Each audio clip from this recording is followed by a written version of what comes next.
Simple.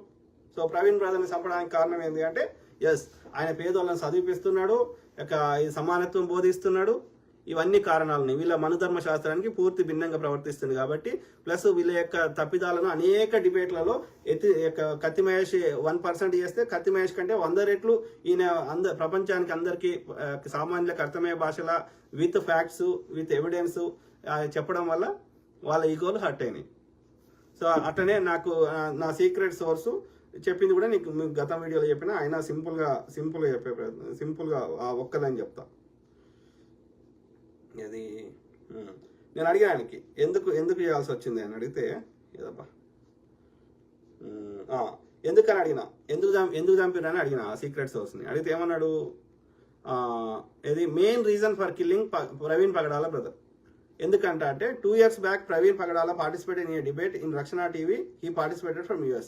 So ఒక రక్షణ టీవీలో ఒక డిబేట్లో పాల్గొన్నాయంట 2 ఏళ్ల కింద. At that time, Praveen Pagadala explained clearly the caste system, inequalities in the system, how Dalits searched for better alternative. He gave many examples, annotations from Puranas and other so-called Hindu books. They could not answer him. Okay, the flaws he mentioned in the debate invoked Chinnajir Swami ego. అంటే దాని అర్థం ఏంటంటే ఈ యొక్క సనాతన ధర్మంలో ఉన్నటువంటి కుల వ్యవస్థ, అసమానతలు దళితులని ఇబ్బంది పెట్టింది, దళితులు ఎందుకు వేరే మతాన్ని ఎంచుకున్నారు అని ఉదాహరణతో సహా ఈ పురాణాల్లో ఉన్న ఈ హిందూ కాదు, ఈ మనుధర్మ బ్రాహ్మణుల పుస్తకాల్లో ఉన్న చెత్తని కడిగి పారేసి అన్ని వాస్తవాలు చెప్పే వాళ్ళకి అది చిన్నజీయర్ స్వామి యొక్క ఈగోకి అది అడ్డం పడదంట. అంటే వానికి అయ్యో వీని పని చూడాలి అని అనుకున్నాడంట. సో ఆయన చెప్పిన ఓకే. సో అది పరిస్థితి.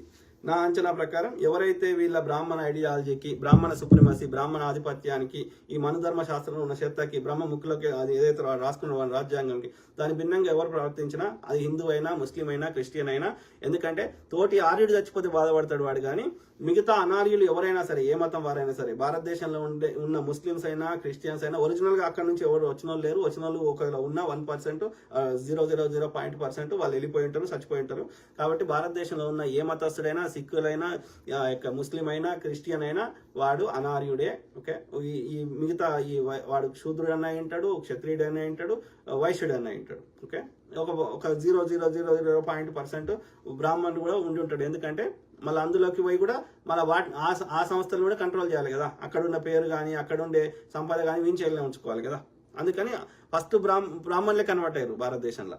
ఓకే, సో ఆ విధంగా వాడు పెట్టిన ఈ వర్ణ వ్యవస్థకి భిన్నంగా ఎవరు ప్రవర్తించినా, శూద్రుడు ఈ మిగతా ముగ్గురు కమ్యూనిటీలు చదువు చెప్పినా, వాళ్ళ దగ్గర సంపద వచ్చేటట్టు చేసినా, వాళ్ళని పైకి తెచ్చినా వాళ్ళని చంపుతాడని అర్థం.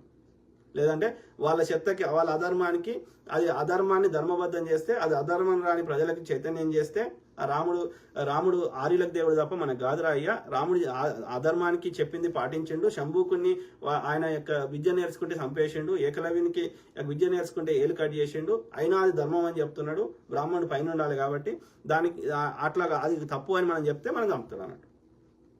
సింపుల్. ఓకే, అలా పెద్ద రాకెట్ సైన్స్ ఏం లేదు, వెరీ సింపుల్ లాజిక్. సాది మిత్రులారా, ఇంకా కొన్ని ఉండొచ్చు, కానీ మనం మరీ లెంత్ అయిపోతుంది కదా వీడియో, చూసే వాళ్ళకి అంత ఒప్పుకుంటూ ఉండాలి కదా. సో చాలా ఉన్నట్టున్నాయి, కానీ no I cannot. It's already ఎంత టైం అయింది? 12 అవుతుంది. 12 అంటే 10:30 అవుతుంది. సో 8:30కి వచ్చినా కావచ్చు, నేను 2 hours అయినట్టుంది. అధికారిక సాది మిత్రులారా, so 20. So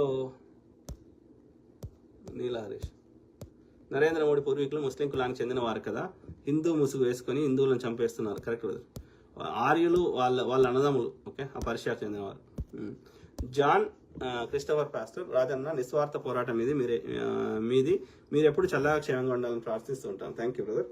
thank you to all my brother sister friends. I keep talking. కొన్ని ఉన్నాయి మధ్యలో, కానీ ఇది ఇంకా దాన్ని పెద్ద చేయాల్సిన అవసరం లేదు.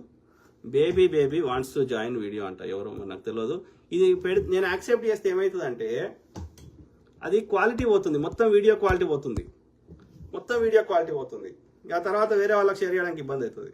ఎవరన్నా ఇట్లా మనం సపరేట్గా జూమ్ కాల్ పెట్టి లైవ్ పోదామంటే చెప్పండి, నేను సపరేట్ జూమ్ కాల్ లింక్ పంపిస్తా, ఎవరైనా జాయిన్ కండి, మనం లైవ్ పంపిద్దాం, మళ్ళీ ఎప్పుడైనా పెట్టుకుందాం. నేను చాలాసార్లు ట్రై చేసిన యాక్సెప్ట్ చేస్తే వీడియో క్వాలిటీ మొత్తం పోతుంది. అది వచ్చేదే తక్కువ వీడియో క్వాలిటీ వస్తుంది ఫేస్బుక్ లైవ్ది, దాన్ని ఇంకా తక్కువ అయిపోతుంది. కాబట్టి సారీ బ్రదర్, ఇది నేను ఇప్పుడు మీకు లైవ్లో జాయిన్ చేయించుకుంటాను. కానీ ఎవరైనా ఔత్సాహికులు ఉన్నారు, మనము మీ అభిప్రాయాలు కూడా చెప్తాము అంటే నేను జూమ్ కాల్ అరేంజ్ చేస్తా, ఎవరైనా జాయిన్ కాండి, దాన్ని ఫేస్బుక్ లైవ్లో పెడదాం.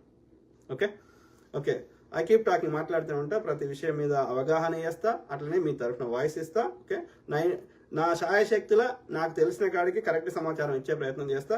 కొన్నిసార్లు మనం కూడా పర్ఫెక్ట్ కాదు కాబట్టి మనకి ఎక్కడన్నా కరెక్ట్ ఇన్ఫర్మేషన్ రాకపోతేనో, మనం కరెక్ట్గా రీసెర్చ్ మన ఎవరు పర్ఫెక్ట్ కాదు కాబట్టి 1-2% అటు ఇటు కావచ్చు, కానీ 99% నేను శాయశక్తుల కరెక్ట్ ఇన్ఫర్మేషన్ నా కాన్షియస్లో ఉన్నంత వరకు నేను కరెక్ట్ చెప్పే ప్రయత్నం చేస్తాను.